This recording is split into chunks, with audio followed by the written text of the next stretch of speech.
NDA अपनी जो है बढ़त बनाते हुए दिख रहा है। उससे ये साफ नजर आ रहा है कि एनडीए अपना ही रिकॉर्ड तोड़ने की दिशा में है। हालांकि तेजस्वी यादव के लिए, लालू परिवार के लिए ये बहुत बड़ा झटका, क्योंकि लालू परिवार की सबसे सेफ सीट कहा जा सकता है, सबसे सुरक्षित सीट यानी कि राघोपुर सीट से ही तेजस्वी यादव पिछड़ते हुए दिख रहे हैं। और कम अंतर से नहीं, बल्कि 7वें राउंड तक ये अंतर जो था वो 343 वोटों का था सतीश यादव से, लेकिन अब ये अंतर 2288 वोटों का हो गया। यानी कि जिस तरीके से राउंड बढ़ रहे हैं काउंटिंग के, उसी तरीके से जो वोटों का डिफरेंस है, जो वोटों का अंतर है, वो भी साफ तरीके से बढ़ता हुआ नजर आ रहा है। तो राघोपुर से तेजस्वी यादव को बड़ा झटका लगा है, लालू परिवार को बड़ा झटका लगा। ये कहीं ना कहीं बहुत बड़ा झटका इसलिए भी हो जाता है क्योंकि अगर बात की जाए राघोपुर सीट की, तो राघोपुर सीट काफी ज्यादा अहम है, क्योंकि राबड़ी देवी हालांकि जब लड़ी थी तो सतीश यादव ये वही कैंडिडेट थे जिन्होंने राबड़ी देवी यानी कि तेजस्वी यादव की माताजी को हराया था। लेकिन अब वही मंजर देखने को मिल रहा है। सतीश यादव तेजस्वी को शिकस्त देते हुए नजर आ रहे हैं। तो आप अगर देखेंगे तो चिराग पासवान का स्ट्राइक रेट 70%, तो मांझी की पार्टी का स्ट्राइक रेट 78% जो है अभी तक है। तो बिहार में बीजेपी का स्ट्राइक रेट 90% देखने को मिल रहा है। नीतीश के जेडीयू के स्ट्राइक रेट 80%।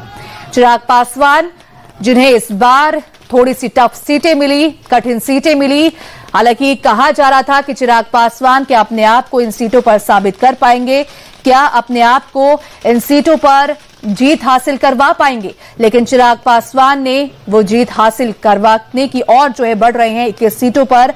अभी तक जीत जो है एलजेपीआर की, और नीतीश की बात करें यानी कि जेडीयू की बात करें तो 80% जो है स्ट्राइक रेट है। तो बिहार में बहुत बड़ी हार की ओर कांग्रेस, बिहार में कांग्रेस की सीटें सिंगल डिजिट में ही सिमटती हुई नजर आ रही है। यानी कि राहुल की पार्टी सिर्फ 4 सीटों पर ही सिमटती हुई, एआईएमआईएम 5 सीटों पर आगे है, और थर्ड फ्रंट की पार्टी है एआईएमआईएम, उससे भी पिछड़ती हुई नजर आ रही है। तो कांग्रेस जिसकी पैठ थी एक वक्त में बिहार में, लेकिन अब कांग्रेस थर्ड फ्रंट की पार्टी यानी कि ओवैसी की पार्टी से भी पिछड़ती हुई नजर आ रही है। तो बड़ा नुकसान फ्रेंडली फाइट का यहां पे हुआ है। फ्रेंडली फाइट वाली जो 11 सीटें थी वो 11 सीटें एनडीए के खेमे में गई। महागठबंधन को ये बहुत बड़ा जो है बहुत बड़ा झटका।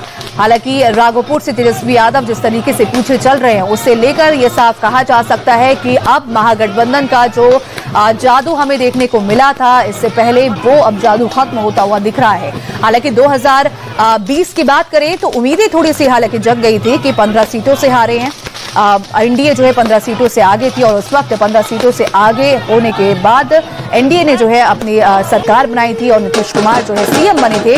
ऐसे में कहा यह जा रहा था महागठबंधन की तरफ से कि 15 सीटों को भरेंगे, 15 सीटों पर काम करेंगे, और अपनी जीत को लेकर काफी ज्यादा आश्वस्त था महागठबंधन। लेकिन इस बार उलटफेर, और ये बहुत बड़ा उलटफेर देखने को मिल रहा है। साल 2010 का वही नजारा, वही मंजर एक बार फिर से दोहराता हुआ नजर आ रहा है। तो सिवान में जिस तरीके से बीजेपी के कैंडिडेट काफी ज्यादा आगे चल रहे हैं, वहीं लखीसराय की बात करें तो डेप्यूटी सीएम विजय सिन्हा की साथ इस वक्त आगे हालांकि लखीसराय में थी, और हालांकि शुरुआत से ही वो आगे चल रहे हैं इस सीट से। सम्राट चौधरी की बात करें तो तारापुर सीट से वो आगे हैं, और लखीसराय से यानी कि बिहार के दोनों डेप्यूटी सीएम।